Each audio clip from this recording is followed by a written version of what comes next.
Holy, washed out, Batman. That's crooked. Jack, help a sister out here. No, don't move that. We're live! So we've got YouTube, we've got Facebook and Instagram all at the same time. Hi, you guys. How's it going? Today we are talking about dun dun dun emergency preparedness. Yes.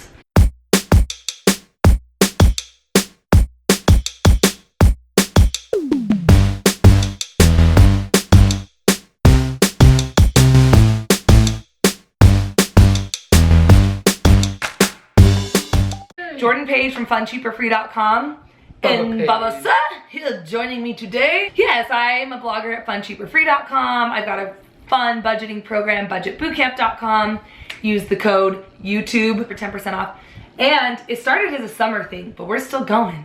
Oh yes, we are. Q&A Tuesday, people. We are on. It lives on. Again. It lives on, yes it does. We ask you guys for all your best frugal living, finance, and budgeting questions, and we answer them live for you. And today, we really need Bubba because today we are talking about preparedness, food storage, keeping a good stockpile and stock on hand for emergencies, and how to afford that and find room for that and what to buy and what not, what's worth it. And it's probably on everybody's mind simply because of Hurricane Harvey and the incredible devastation. So we are praying for everybody there in Texas. Yes. And surrounding, I mean, Louisiana, there are places all around that are affected by it, maybe not directly by the hurricane, but you have to think about this. And just because the earthquake or the flood or the hurricane doesn't happen right in your city doesn't mean that within 5 hours that you won't be affected. Gas stations are running out of gas. Stores are running out of food.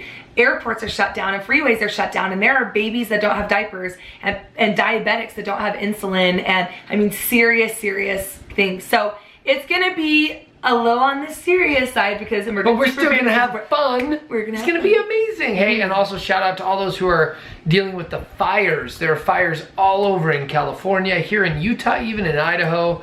Guys, emergency prep is now. It is now to get going because you don't want to be caught in a situation and you're not prepared. So we are not doomsdayers. We are not here to instill fear in any of you. The purpose of this is not to say the world is gonna end, but the reality of the situation is every single person watching, I'm making eye contact because it's important, every person watching at some point will be affected by some form of power outage, natural disaster, or personal circumstances such as job loss, physical disability. You might need to house somebody else in the family. Yeah, maybe you become a widow or widower. So at some point, you will need to rely on your own merits to see you through. And the purpose of being frugal, really what we've kind of decided is that it's all about abundance. For us, definitely it means this great lifestyle, this awesome house, you know, going on vacations, but more importantly, it's about being able to help other people and to become self-sufficient and self-reliant so that when whatever happens, because it will, that you are not those people that need the handout, that you can be giving the handouts to other people. Yep. Let's take care of ourselves so we can take care of everybody else. Let's do it. That's the motto, self-reliance, people. Hashtag that. What were you gonna say? I was gonna say, you guys are awesome for so many people doing shelf cooking, yeah. shelf timber. There are a lot of people watching who I'm sure have no clue what you're talking about. Sorry. The quick background on that is all of my Freebs, which anyone watching this, welcome to the Freebs family. You Freebs are now Nation. a Freeb. Freebs Nation. We need a shirt. I want to make a shirt that says OG Freeb, or like a hat, because no one will know what it means unless you're an OG Freeb, and it's kind of like this insider club. What do you guys think about that? Anyway, all month long, every Freeb, there are many Freebs following along, I shouldn't say every Freeb, we have taken on the challenge of shelf cooking, which is a phrase that we have coined, which is basically starting first with what you have on hand, but then we're having $25 a week for fresh groceries and supplies, and then otherwise for the entire month, we are cooking solely, and we're not talking like chop ramen every day, balanced, nutritious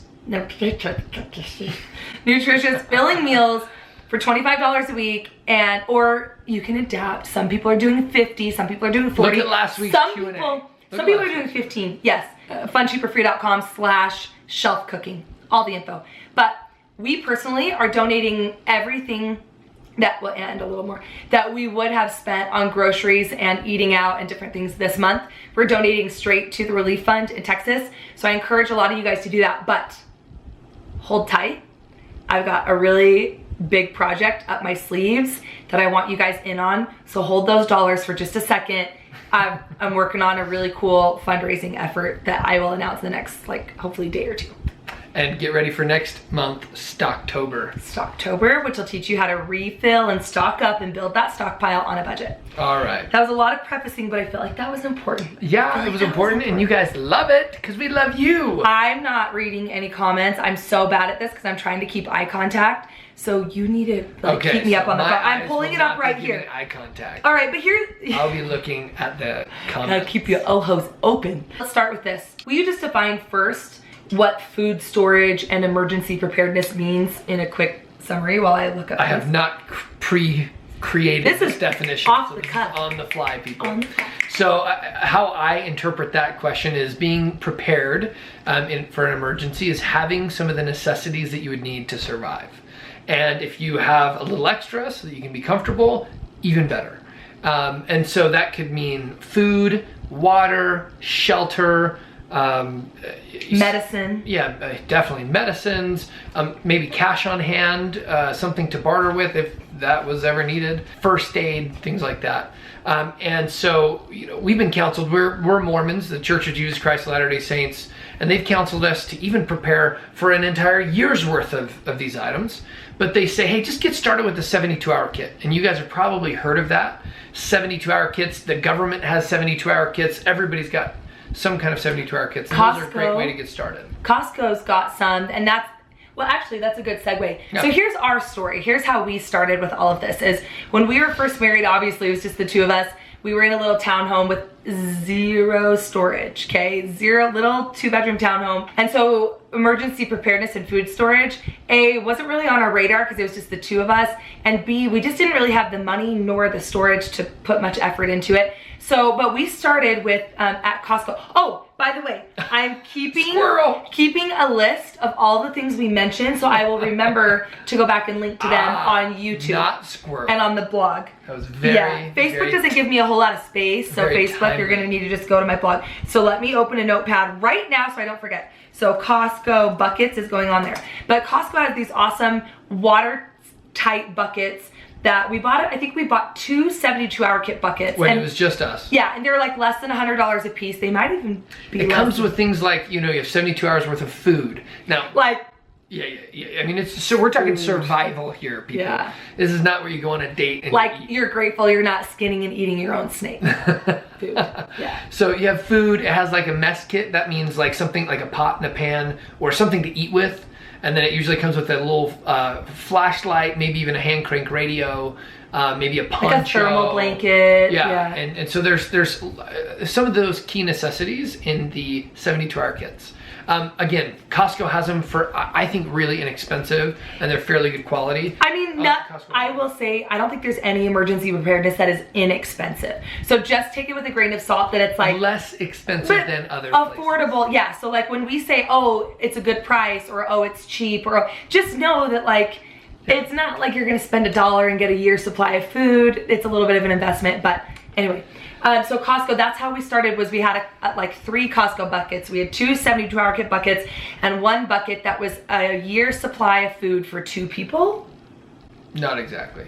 I'm making things up. Yeah, so no, we just started with these little buckets, and it was basically 70, I'll explain. Okay. 72-hour kits is what we started with. And then we were like, well, geez, you know, the government and the church, and our church, the Mormon church, has explained, hey, we should probably prepare more than just 3 days, because most of these things like Hurricane Harvey and all the people around it, you're dealing with this for way longer than just 72 hours. Yeah. So, you know, you want to have in your 72-hour kits these clothing that's necessary for warm weather, for cold weather, whatever. But then if you can, start prepping for even a month. And if you can prep for a month, then you maybe even go beyond that to 3 months. And so all we did was started small with these 72-hour kits. Yeah. And then we started buying a little bit extra food every month, and canned food. Yeah. Things that we could... like grocery food. We call them rotatable goods. Yeah. So these are things that you rotate through. on a weekly or a monthly basis or quarterly basis so that you're constantly using these foods.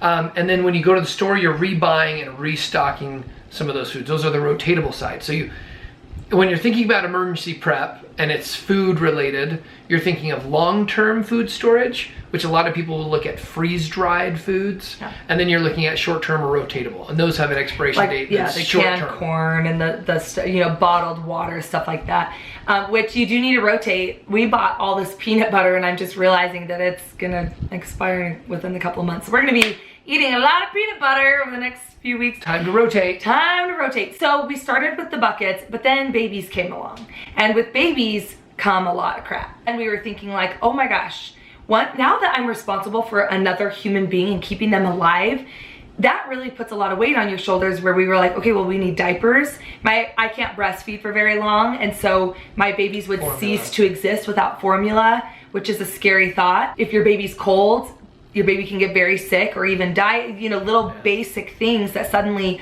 changes everything. So then we started really focusing just a little bit on, instead of buying 1 pack of diapers, we would buy an extra if we could. Or we would just buy a pack and I would set aside some of the diapers and then buy another pack and set them aside. And this was in the middle of our financial disaster, not a lot of money, but a lot of our budget is, if I gave myself $50 a week for groceries, I would try to take 5 of that, just $5, and buy like 1 or 2 or 3 little extra things that I could kind of stock up with. So we started with that, and then we moved to another house, and at that point we had like 3 kids, and we had this storage, but we still didn't put a ton of energy into it. We mostly stocked up on what's that? Just look right there, my darling. Look where? There are 3 places to look. We're here. Oh, I'm right there? Because I don't want to choose favorites. Let's do it over it's here. Awkward. I'm like, trying not to make I'll just look right in the middle. I'll look right here and not make eye contact with anyone. Is that awkward? Awkward. Anyway, it really wasn't until flash forward to now we have 5 kids, and they're little. We have from 15 months to 7.5. And we now, in this last year, we moved to a house where, I'll let you take over from here, kind of the shift in thinking. Food storage and emergency preparedness was like, we'll get around to it. We don't have the money for it. We don't have the storage for it. We don't have the time. Our kids are little. I don't know what I'm doing. We'll get there. And then we moved. Until now. Dun, dun, well, dun. the previous owner was really smart, and they built a ton of cool little things into this home that allowed us to have more room for emergency preparedness. And I mean, we have a basement, and we have like a something called a cold storage, or fruit room. Fruit room. It's basically keeps temperature a little cooler, and so they had prepped with all these things that allowed us to start thinking about it. And then I kind of started getting these feelings. I guess it's a little bit over a year now, and I started feeling that, and honestly, I felt like God was smacking me upside the head, and was like, "Hey, yo. You need to get your family prepared for some kind of an emergency." Not like it's going to happen inevitably right now, but just like, hey, you're not prepared. Yeah. And what was cool is that our church congregation here, they did this test. It was like, hey, let's go for a week. Oh, they didn't give us warning. Do you remember this? No, I remember this. I totally remember. Then you need to tell them this. This is cool. Okay, so we literally show up at church and it's just ready for a normal, regular, Sunday. And they're like, okay, everybody, this is something new. We're going to No, it wasn't like that at all. All right, tell the story. They get up and they're like, letting you know that we just got word that tomorrow morning at 7 a.m. a giant earthquake is hitting Utah, and all of us are going to be out of power, sewage, and fresh water for 7 days.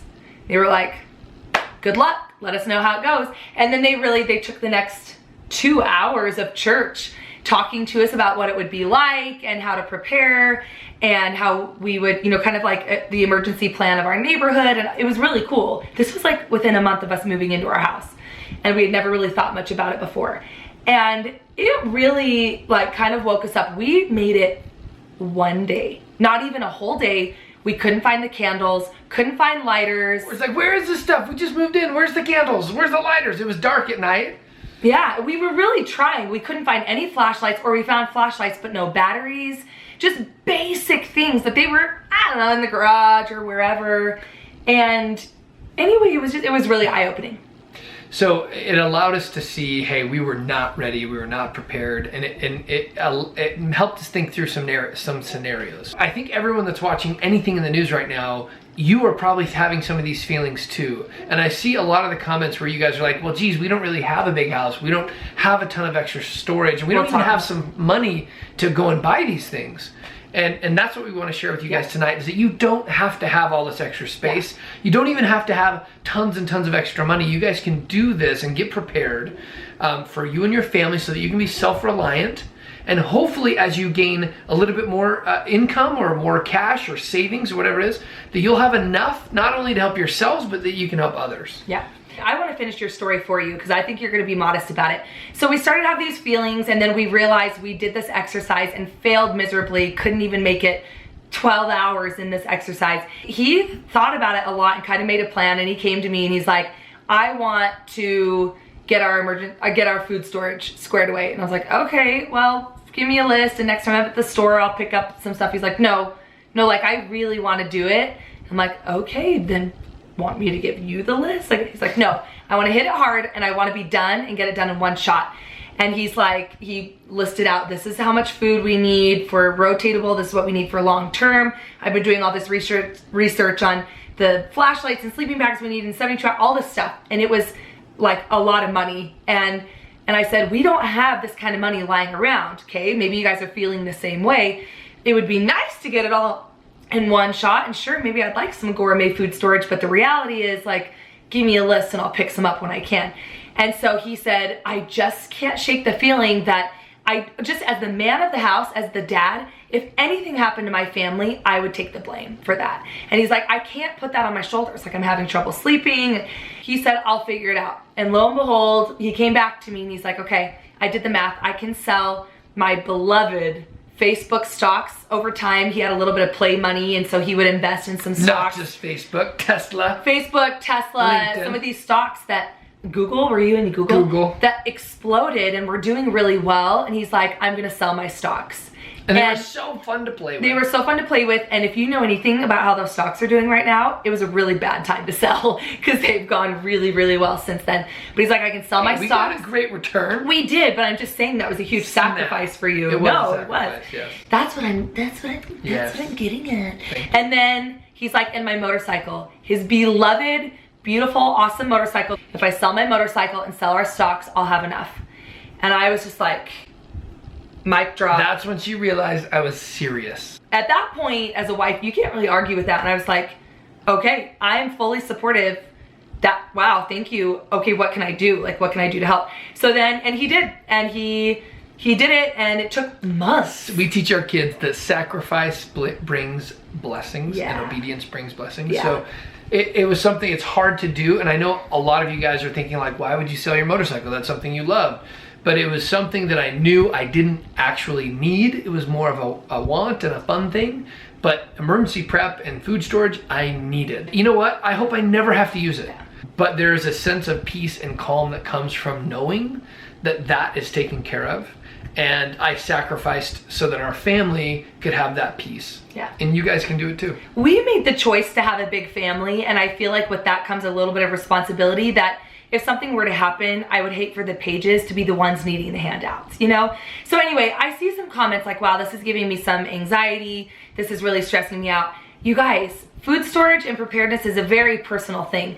There's no perfect list. You guys are asking for a list. We're not even gonna give you one. We looked at other people's lists, and from it, we drew from inspiration, our family's medical needs and nutritional needs and things, and we kind of made our own lists. I want you guys to do that. It's not as easy as just printing something out and having it all fit you perfectly well. And maybe you can't afford all that. Maybe you don't have stocks to sell. So take it step by step. Start with a 72-hour kit. Yep. We will link to some good resources. Even a 24-hour kit is better than nothing. But yeah, it kind of goes in progression. Start with 24, then 72, and then if you can do a week and figure out how that works and what that looks like. If you can sit down with you and your spouse, this is such a cool conversation to talk about. Even just an emergency plan of like, hey, what if we can't get into our home, or what if I'm at work and she's at home with the kids and the roads are blocked and it's flooded and I can't get home, and she was able to get out of there. Where do we meet? Yeah. So we talked about like, well, making a plan. Yeah, emergency plan. And it's something that your kids should hear you talk about and that you should talk with them about. And they should know, hey, if the home is on fire, you need to get out that door or this door or... And go to this person's house. And if that person's house is unsafe, go to this person's house down the street. And if that's unsafe, you know, we have this like little plan. So the government has a ton of resources on this. I'm sure if you look at the church. emergency emergency gov, and then the Church of Jesus Christ Latter-day Saints has a ton of info. So if you go to lds.org and look in their search bar like emergency preparedness. I just Googled to see if it would work. If you type in LDS emergency preparedness, they actually have specialists in the church that like their sole job is to help people know what to get and where and how. And they also have like buildings in different states that you can buy really affordable emergency preparedness, and they do that to make it affordable for everybody. It's not going to be your fancy schmancy freeze-dried peach cobbler, add some water and ba-boom, but it's going to be like really affordable bulk beans and rice and food that will help you. People are mentioning FEMA and Red Cross websites. Those are good too. Yes. List them. List everything you've got below, because like I said, you know, it's important for you to find out. And if you guys think this is important, please share this across all the social platforms and help us with these comments, because we want everybody to, we don't know everything about this at all, but we're trying to share to help anybody who can. Good for you guys. I'm seeing so many great comments. So now let's talk about space, because right now we live in Utah. We've got a basement, we've got a couple spare rooms, we've got a fruit room, we've got a garage. We even have like a tool shed in our yard. So we've got space, but that hasn't always been the case. We were in a 2-bedroom townhome in the city with a garage, but it was little. We've got parents. My parents live in a townhome. Your parents live in Arizona with no basement. His sister is into emergency preparedness. They're renting a house in Northern California. And tell them about her guest room. She's able, again, she sacrificed a huge part of this room so that she could do shelves of food storage. Yeah, so so literally like when we come to stay, we stay in her guest room, and all along the walls are just racks of food storage. To be honest, it's so awesome. It wouldn't look good in the back of like an Instagram picture, but drapes on it and stuff. You can make it cool. You can get creative and convert closets. You can even look at under the stairs in some place. You can look at attics. There's a lot of different ways that you can do it, and even under the beds or propping it up. Yeah, that's what his parents do. Is they don't, in Arizona there's no basement space, and their house is packed to the brim, especially with family that visits all the time like us. So what they do is they really utilize under beds and in closets. And they, in their laundry room, they turned a little closet into some food storage, but they also just utilize their garage. They just built some racks where they can. It's hard in Arizona because it gets hot. And you have to keep climate in the back of your mind, because if things freeze in your garage, if you get down to the 20s or the below zeros, jars can break. So you need to, you know, maybe Google what some good emergency preparedness items would be for the climate in your area. You have to do what works for you. Even in your garage, you can put little shelves on the ceiling of your garage. So there's room and places that you can think about. Get creative. You and your spouse sit down. This is a discussion that you guys have. It's not just a one-time discussion. It's something that you guys will most likely do over time, and you'll spend hopefully some hours on preparing financially for an emergency, food for an emergency, you know, necessities like clothing or gadgets or whatever that is. There's a lot of things you can think about, and we can maybe do another one of these that's pure like detailed, if that's popular enough that we can go through.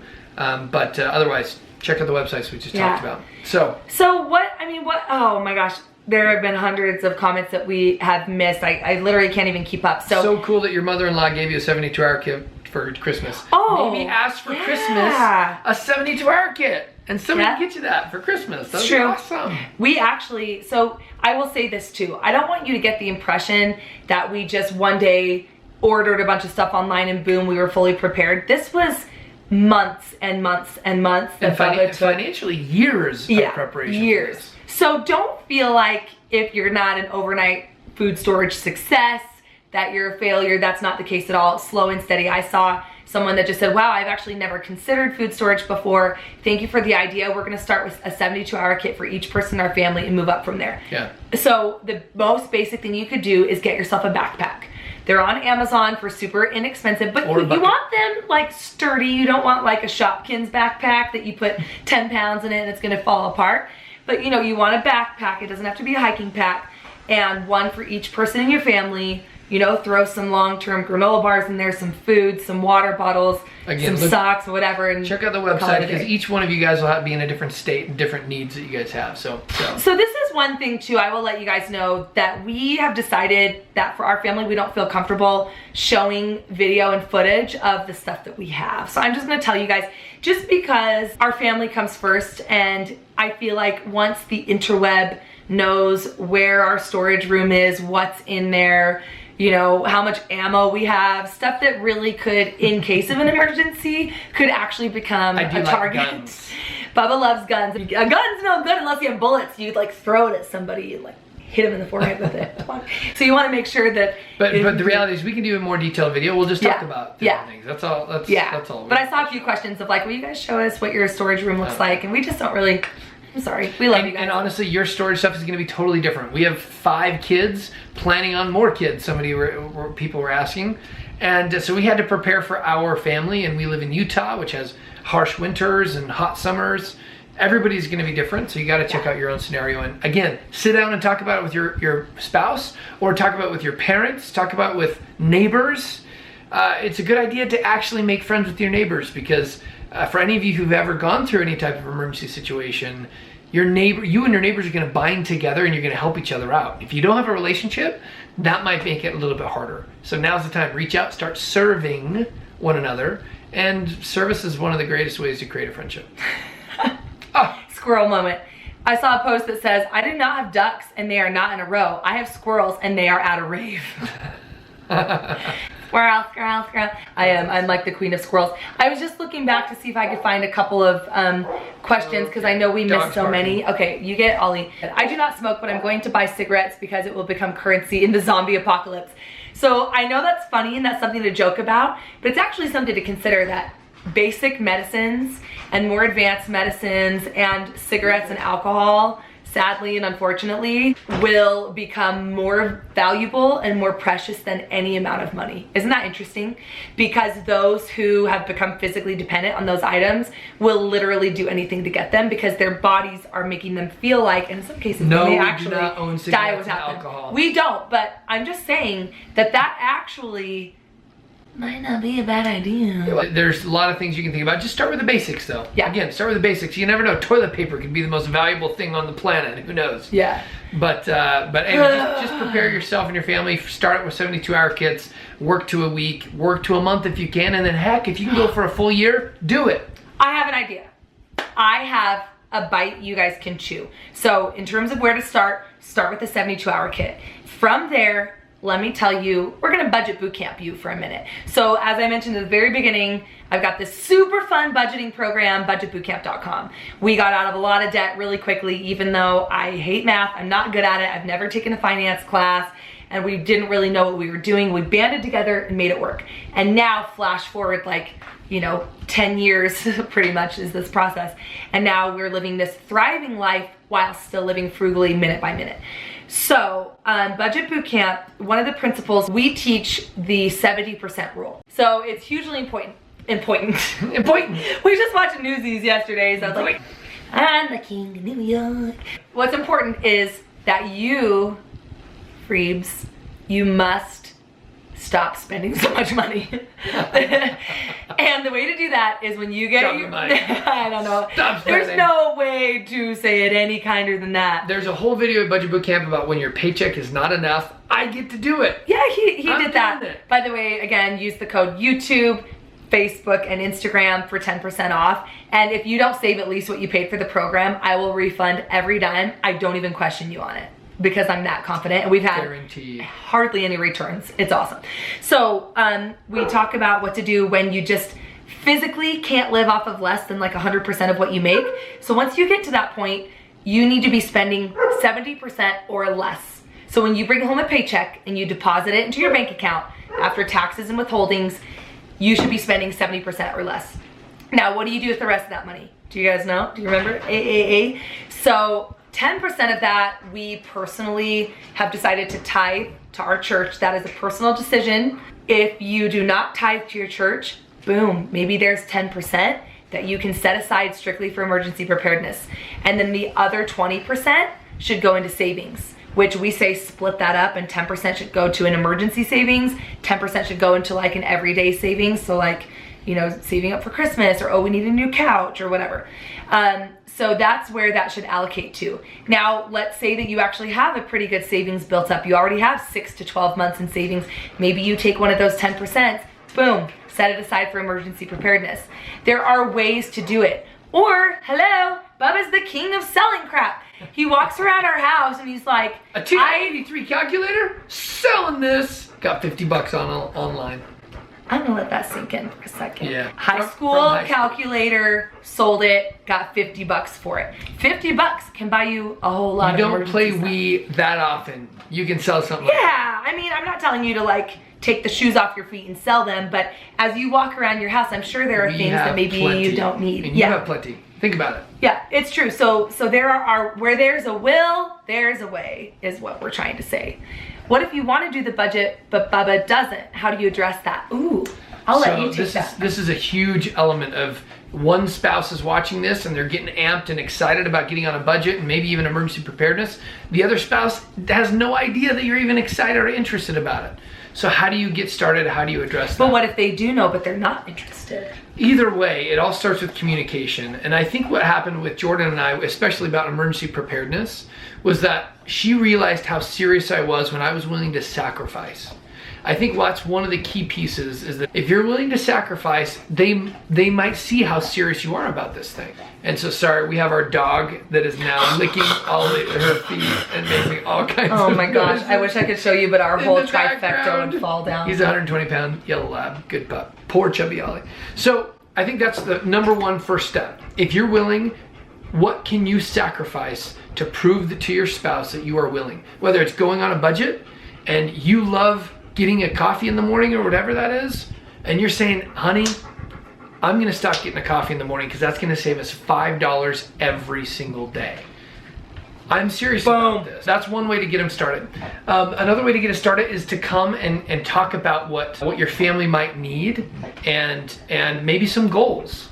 So talking about goals like, honey, what do we want to accomplish in the next year, in the next 5 years, in the next 10 years? What do we want to have for our family? What do we want to pass down to our kids? And I think that'll help a ton to get that conversation started. Finding common ground. So I'm gonna do it. I'm gonna tell a story about a big fight we had about money.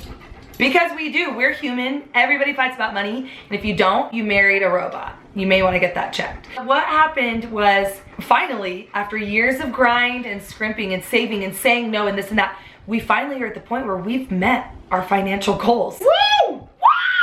We're out of debt. The debt that we wanted. Shh. Oh, our baby's sleeping upstairs. And here's Ollie. Wow. Oh my gosh. Oh, you can see him. Come there, Ollie. Well, YouTube can see him. And Facebook. Long story short, now it's like, okay, he got out of all the debt we wanted to get out of because we sacrificed a lot. We built up all of our savings accounts to exactly where we want them to be. Now what? And that's actually a really weird place to be. And guess what? We've never won the lottery. I don't take a paycheck. Oh, I do take a paycheck. I'm not a professional bodybuilder. I paid myself for the very first time ever last month on my blog. My blog has been making money for years, but we've never taken the money because that's not what it's for. Anyway, but I had to for tax reasons or I was gonna get busted. So anyway, I paid myself. I'm such a big girl. And yes, we do pay taxes. And that money is actually going straight into a fund for, I'll tell you about in a second. But we kind of get to this point where we were like, well, now what? And we really, really butted heads about it because he's like, well, I want to plan for retirement. And I'm like, whoa, you're not old yet. Hold on. We've been saying no for so long. Like, I want a cabin, or I want like a motor home, or what if we start going on vacations, or, for me, I wanted to live a little and he wanted to start. And so we really struggled with this. And it was to the point where it was like knock down, drag out, we wouldn't budge. So finally we came to an agreement. We said, why does one of us have to win on this? Why do we feel like it's either this way or this way?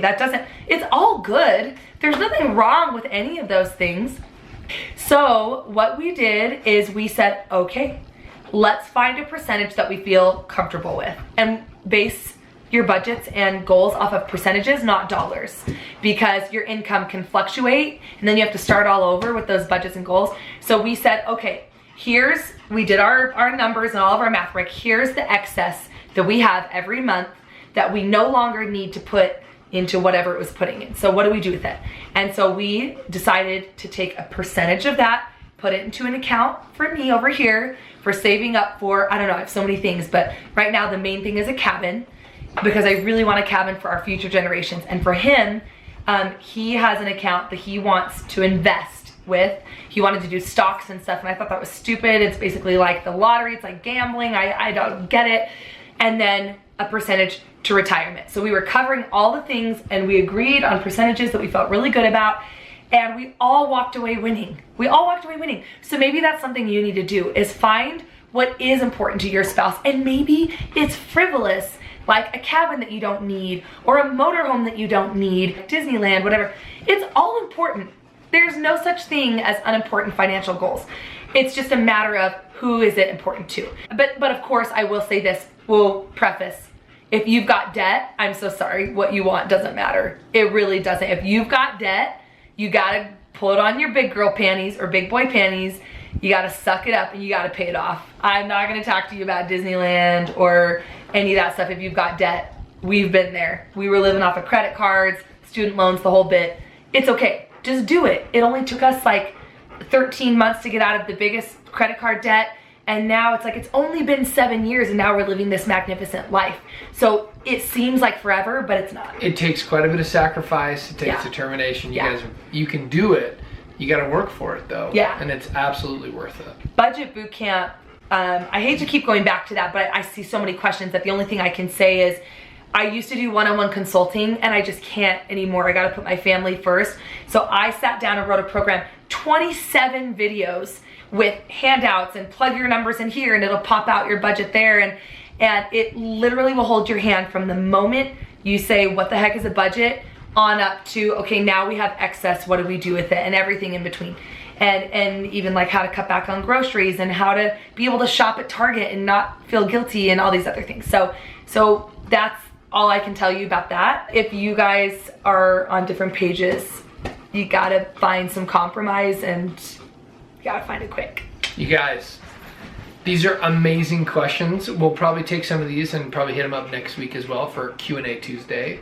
But our time is up. Yes. Quick question. We've got to put this away. The 70% rule is on my blog, funcheaperfree.com. It's on there for free. It is in far more depth on budgetbootcamp.com. And I've got the 7 bank accounts every family should have, talking about allocating and having an account for emergency preparedness, an account for savings, an account for him, an account for me, an account for the kids. All of that is on my blog and in depth on budgetbootcamp.com. Ollie is licking my arm like crazy. I'm trying to. Oh, Lolly. All right, guys, we love you so much. I hope you guys are getting your brains thinking about your emergency prep. We'll answer some more questions next week. I think we have a lot of newbies this time. We've been doing this for a couple of months now. If you go to my YouTube channel, many of our previous Q&As are on there. We talk about debt. We talk about affording things for your kids. We talk about house stuff, how to afford buying a house and going into debt for that, when to pay off student loans or not pay off student loans. Just go back. And on Facebook, all of them, edited or not, are on Facebook, and then half of them are on YouTube and my blog. Yeah. I wish Q&A Tuesdays would never end. Me too, more fitness, please. Me too. All right, you guys, thank you so much for coming. I hate this part. No, we got to say goodbye. Please share, if you wouldn't mind, please share on social if you think this was helpful or somebody would like to hear it. Just turn it off before I cry. Keep writing comments on all the cool things that you guys are doing. Questions keep coming in. Questions are fantastic. Love you guys. Stressing me out. Bye, Christy. Sorry that we just are ending. That's my hi, Christy. Bye. Oh, you just gotta shut it off. It's just getting worse. The anxiety. Bye.